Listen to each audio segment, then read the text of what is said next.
Hello friends, कैसे हैं आप सभी।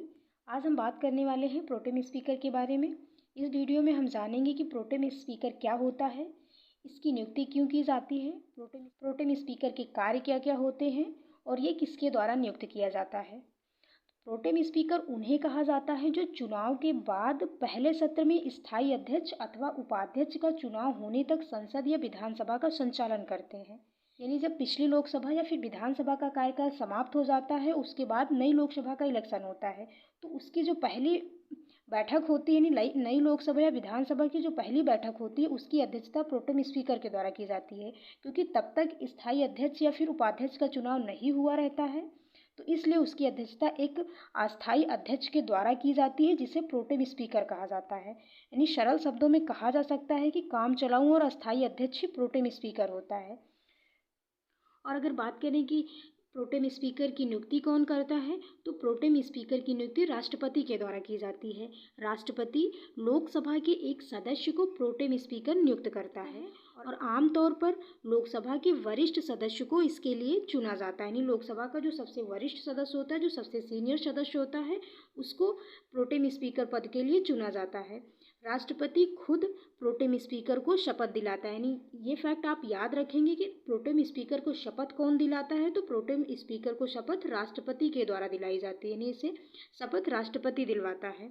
प्रोटेम स्पीकर को स्थायी अध्यक्ष के समान ही शक्तियां प्राप्त होती हैं। यानी जितनी शक्तियां लोकसभा के स्थायी अध्यक्ष को प्राप्त होती हैं, उतनी ही शक्तियां प्रोटेम स्पीकर को भी प्राप्त होती हैं। यानी जो कार्य लोकसभा का अध्यक्ष कर सकता है, वो कार्य प्रोटेम स्पीकर भी कर सकते हैं। नई लोकसभा की पहली बैठक में पीठासीन अधिकारी होता है। यानी जब नई लोकसभा का इलेक्शन होता है, तो उस टाइम जो लोकसभा की पहली बैठक होती है, तब तो अध्यक्ष और उपाध्यक्ष का चुनाव हुआ नहीं रहता है।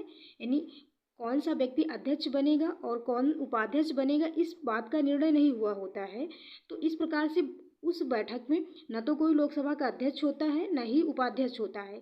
तो इसलिए लोकसभा की पहली बैठक की अध्यक्षता करने के लिए प्रोटेम स्पीकर का चुनाव किया जाता है। यानी एक जो उस सदन का जो सबसे सीनियर सदस्य होता है, उसे प्रोटेम स्पीकर के रूप में नियुक्त किया जाता है और वह लोकसभा की पहली बैठक की अध्यक्षता करता है।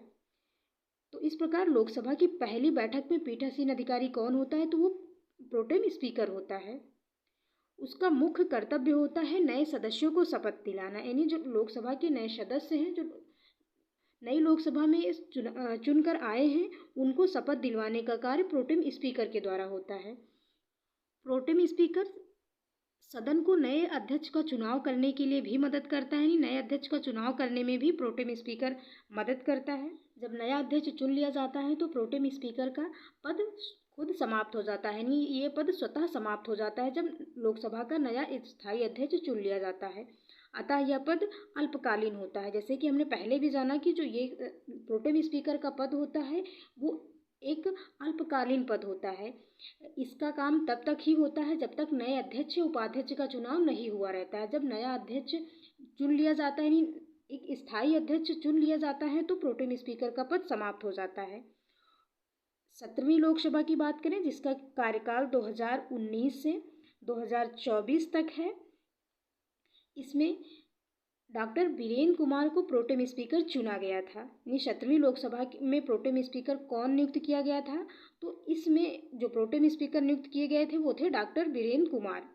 तो ये फैक्ट एग्ज़ाम के लिहाज से काफ़ी इम्पोर्टेंट हो जाता है कि 17वीं लोकसभा में प्रोटेम स्पीकर किसे नियुक्त किया गया था, तो ये थे डॉक्टर वीरेंद्र कुमार। इसी प्रकार आप लोगों के लिए एक क्वेश्चन है कि वर्तमान में लोकसभा के अध्यक्ष कौन है। इसका अगर आपको ये वीडियो पसंद आया हो, तो इसे लाइक एंड शेयर करें एंड चैनल को सब्सक्राइब करना बिल्कुल भी मत भूलें।